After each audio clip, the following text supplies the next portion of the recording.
ஷாሎም. கர்த்தருடைய நாமம் மகிமைப்படுவதாக. கர்த்தருக்குள் பிரியமானவர்களே, வேத வசனம் இப்படியாக சொல்லுகிறது. பின்னும் நான் சொல்லுகிறது என்னவென்றால், ஆவிக்கேற்றபடி நடந்து கொள்ளுங்கள், அப்பொழுது மாம்ச இச்சையை நிறைவேற்றாதிருப்பீர்கள். கலாத்தியர் 5:16. கர்த்தருக்குள் பிரியமானவர்களே, தேவனுடைய பிள்ளைகளாக இருக்கிற நமக்கு பவுல் என்கிற தேவ மனிதன் கொடுக்கிற ஒரு எச்சரிப்பு அல்லது ஒரு அட்வைஸ் நம்ம எடுத்துக்கலாம்.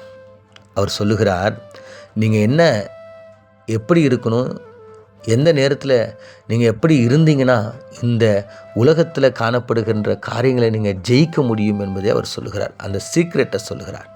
எப்படின்னா, நீங்கள் ஆவிக்கேற்றபடி நீங்கள் நடந்து கொண்டீங்கன்னா அப்பொழுது மாம்ச இச்சைகளை நீங்கள் என்ன பண்ணாது இருப்பீங்க, நிறைவேற்றாமல் இருப்பீங்கள்ல. இந்த உலகத்தில் நம்முடைய சரீரம் அநேக விதமான இச்சைகளை நம்மிடம் கேட்கிறது இல்லை. இன்றைக்கி நம்ம சாப்பிட்றோம். ஏன் சாப்பிட்றோம்?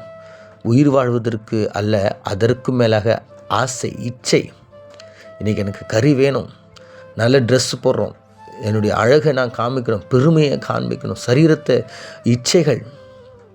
நான் நல்லா ஃபோன் வச்சுக்கணும், நல்லா இது பண்ணணும், டிவி பார்க்கணும். இப்படி நம்ம சரீரம் என்னென்னா கேட்குதோ அது எல்லாத்தையும் நம்ம செய்கிறோம்.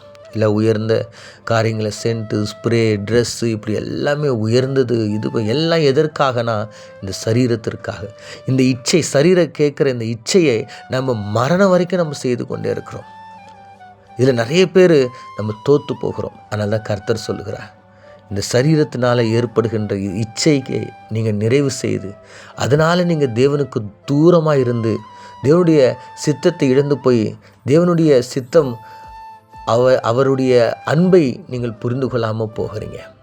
அதனால் அவர் சொல்லுகிறார், நீங்கள் அதை ஜெயிக்கணும்னா ஆவிக்கேற்றபடி நடந்து கொள்ளுங்கள் என்று. பிரியமானவர்களே, நீங்களும் நானும் ஆவிக்கேற்றபடி நடக்கணும், ஆண்டவரோடு கூட இசைந்து இருக்கணும், வேதத்தை வாசிக்கணும், ஜெபிக்கணும், ஐக்கியங்கள் இருக்கணும், சபைக்கு போகணும், தேவன் சொல்லுகிற பிரகாரம் பரிசுத்தமான வாழ்க்கை நம்ம வாழணும்.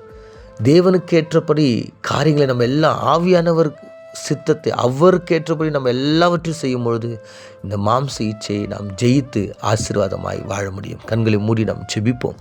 எங்களை அதிகமாய் நேசிக்கிற எங்கள் பரலோக தகப்பனே, அன்று இந்த மாம்ச இச்சைகளை நாங்கள் நிறைவேற்றாதபடிக்கு ஆவிக்கேற்றபடி நாங்கள் நடந்து அன்று இந்த மாம்ச இச்சையை நாங்கள் ஜெயிக்க நீர் எங்களுக்கு உதவி செய்யும்படியா மீட்பெறும் இரட்சகருமாகிய இயேசு மூலம் ஜெபிக்கிறோம் நல்ல பிதாவே, ஆமென்.